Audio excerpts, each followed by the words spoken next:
Hey guys, I hope you liked my little mini trailer I made for the movie Assassination. I really enjoyed my time watching this film, and it was full of suspense and plot twists, as well as each scene had me on the edge of my seat.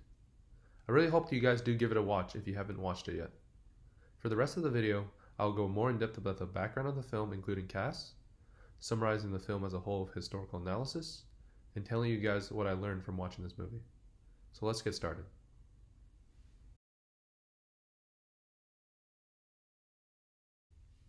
This South Korean espionage action film was co-written and directed by Choi Dong-hoon.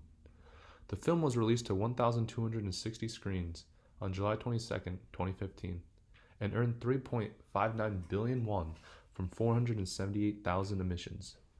The main gist of the story follows three resistance fighters and their plot to assassinate the Japanese commander of the Korean garrison, and Kang Un-guk, a Korean businessman and Japanese sympathizer. We see a couple of notable actors and actresses in this film. Gianna Jun plays the dual roles of An Ok-yeon and Mitsuko. Captain Yem is played by Lee Jung-jae. We also have Choi Jin-woong as Choi Sang-hok, also known as Big Gun, Choi Duk-moon as Duk-sum, and Ha Jong-woo as Hawaii Pistol, Oh Dal-soo as Buddy, and Lee Jung-yeon as Kang Un-guk, the businessman. The film also features special appearances from famous actors Choi Song-woo as Kim Won-bung and famous actress Kim Ha-suk as Cafe Anemone's owner. This list comprises the most notable names of the cast. So for the next section, I'll be going over a detailed summary of the plot to give those who haven't seen the movie yet caught up to pace. I'll also add analysis to some of the true historical backgrounds of the events. So here we go. The movie starts off in 1911, Japan controlled Korea, showing a young resistance fighter, Captain Yem, who is played by Lee Jung-jae. He's on a mission to assassinate both the Governor General and pro-Japanese businessman, Kang Un-guk. He ultimately fails even with the help of Kang's wife, who dies. However, one of Kang's twin daughters was taken away that night by a wet nurse. The film then fast forwards to 1933. We see Yem Sek-jin as a captain of one of the many Korean independence factions at the time. Captain Yen meets up with two other well-known Korean politicians at the time, Kim Koo, also known as Kim Gu, and Kim Won-bung, and he is asked to gather three delinquent resistance members, Big Gun, Duk-sum, and An Ok-yeon, so they can enter Seoul and assassinate Kang Un-guk, the businessman, and along with Governor General Kawaguchi Mamoru. Alright, so let's take a step back here real quick and let me explain some background. Kim Gu was an actual real Korean statesman politician.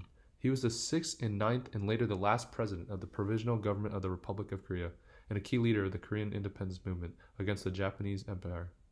He was a leader as early as the Dong-huk movement and sought reunification between the two halves of Korea until his death in 1949. At the time period of this film, he was serving as the vice president of the Provisional Government. On the other hand, Kim Won-bung was a Korean anarchist, independence activist, and statesman from North Korea. Around the 1930s, Won-bung organized the Korean National Revolutionary Party in order to gather more members for his cause of assassinating Japanese officials and their collaborators, a goal of his previous organization, the Heroic Corps. Alright, back to the storyline. So the rest of Yem's colleagues are unaware that Yem is secretly reporting back to the Japanese. Since back in 1911, he was tortured by the Japanese into submission. So after bringing the trio team to Shanghai, Yem sells the info to the Japanese. However, the team were fortunate enough to escape to Seoul and gather plans to kill their targets.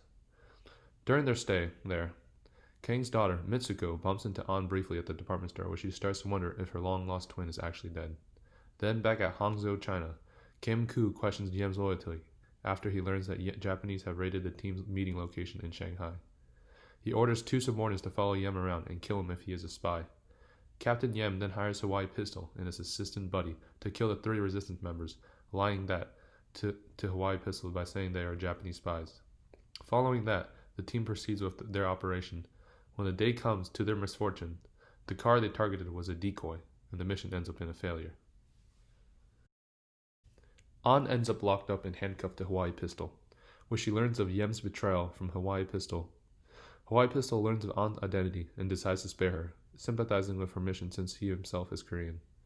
Meanwhile, Yem visits Kang and informs him that the assassin who attempted to kill him was in fact his missing daughter from 22 years ago, taken by the wet nurse.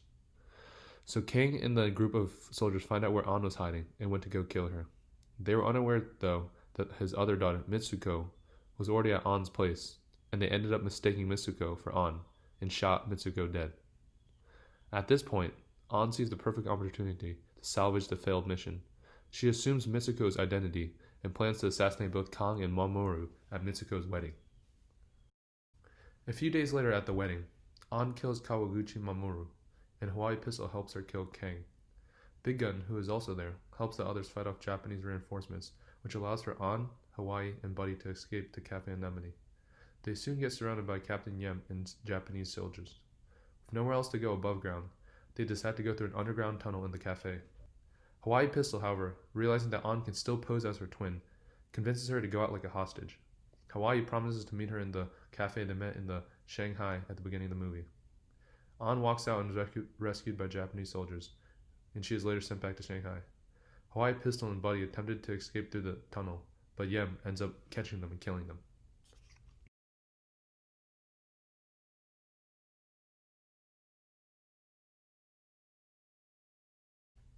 The film fast forwards to after the war. The Japanese are defeated and Korea is liberated. In 1949, a commission of war crimes investigates Yem, a now senior officer with the Korean police, who protests his innocence and points to his resistance services. The only witness to Yem's guilt is found murdered, so the charges are eventually dropped.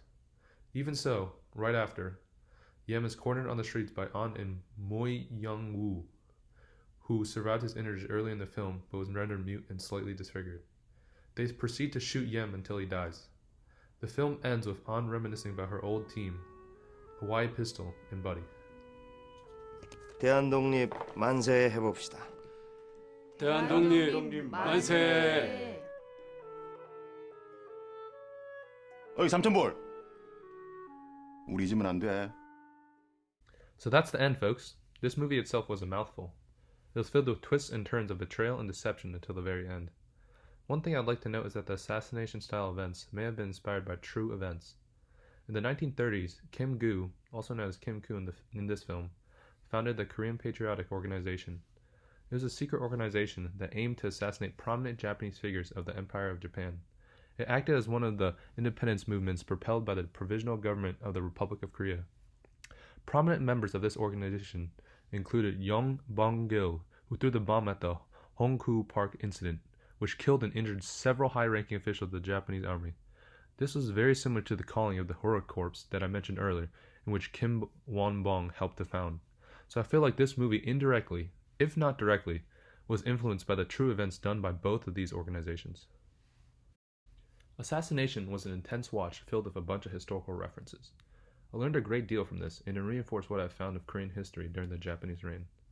Throughout Korea's struggle with the Japanese encroachment and takeover, Koreans have sold each other out many and many times over again. We see this because of numerous reasons, like safety from themselves and those they care about, loss of hope from seeing failure after failure and independence seeming impossible, and materialistic wealth and personal benefits. All these seem to culminate into many Koreans just taking the easy way out and ratting out their fellow resistance patriots. It seems disheartening to think of this, but this is the sad reality.